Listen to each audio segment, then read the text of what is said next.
Hey everybody, I'm gonna be doing some Photoshop.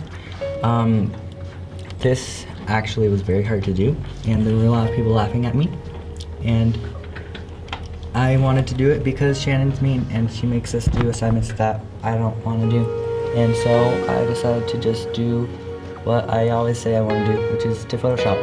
And in this one I'm gonna be combining a ferret with a cat. Actually, it's not a ferret, it's a pine marten, and they're both very pretty, and I'm going to be walking through how to do it. Yeah, also Peyton kept on bugging me, and yeah. So I'm pulling up the marten right now, and if you pay attention, you'll notice that it's really contrasting, and also the pine marten has a brown and gold undertone, whereas the cat here has a blue undertone, and it's not very contrasting because the background's contrasting, and if everything was contrasting that would be annoying. So I'm trying to increase the contrast in just the cat, but it's actually affecting the entire thing, which isn't what I want, so I'm going through all the settings to try to find out what I'm supposed to do, which doesn't work. Increase the contrast later, actually. In a little bit, I'm going to be changing the color of the cat. Right after I experiment a little more, because I can. Yeah, so I'm cutting out the cat, and I didn't cut out enough, so I'm using the add setting on the select tool to grab more of the cat, which also grabs some of the background. I'll deal with that later. So right now I'm going to be trying to erase it and just let it sit there, which doesn't look right because the cat's body was actually angled in a way that's opposite to the pine marten. So I'm flipping it, and then I'm doing the same thing over again. So you can still tell where the cat starts and the ferret and the pine marten starts.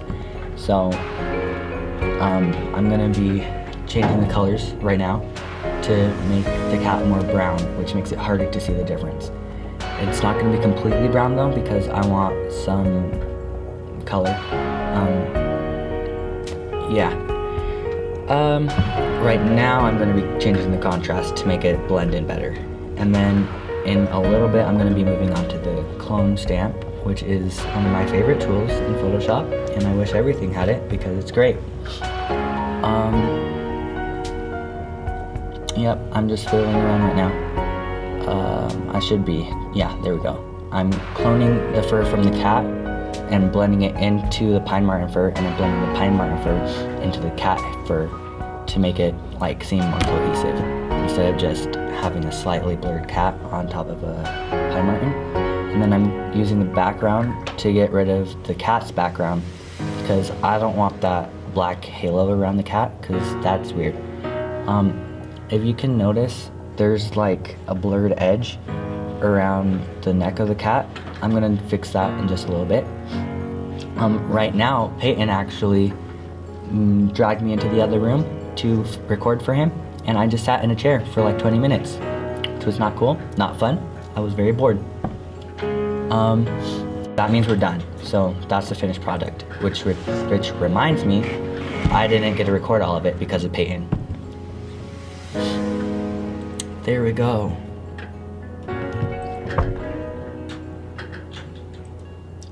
We're done? Good. Okay, see if it worked. Oh, good idea.